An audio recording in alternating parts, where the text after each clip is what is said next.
wenn Sie nur 10% Ihres Gehirns nutzen würden, wären Sie in einem vegetativen Zustand, der dem Tod so nahe ist, dass Sie hoffen sollten, dass Ihre Angehörigen bald den Stecker ziehen. Mein Name ist Joy Muth, ich bin Postdoc am Zentrum für Lehrerinnenbildung an der Uni Wien. Ich habe im Masterstudium Psychologie mich auf Neurowissenschaften und Neuropsychologie spezialisiert, habe jetzt aber ein Doktorat in Bildungspsychologie abgeschlossen. Jeder Mensch hat einen Lerntypen.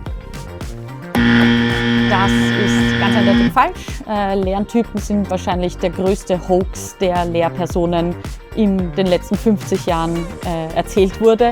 Tatsächlich gibt es ganz viele empirische Studien zu Lerntypen und keine einzige davon belegt eine Wirksamkeit von Lerntypen für den Unterricht. Häufiges Durchlesen verstärkt die Erinnerungsleistung.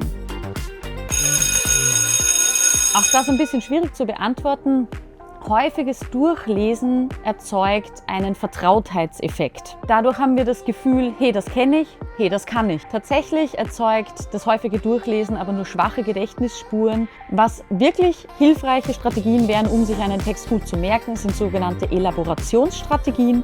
Das bedeutet, wenn man zum Beispiel den Text gelesen hat, ihn dann wegzulegen und ihn sich selbst in eigenen Worten zu erklären, beziehungsweise sich auch gegenseitig abzuprüfen, gerne also auch eine kooperative Lernform anwenden. Menschen nutzen nur 10% ihres Gehirns wirklich. Das ist nicht nur ein Neuromythos, sondern auch absoluter Schwachsinn. Tatsächlich ist durch funktionale Bildgebung schon lange bekannt, dass selbst bei einfachen Aufgaben im Gehirn viele verteilte Netzwerke in Gehirnarealen gemeinsam aktiv sind, sogar im Schlaf.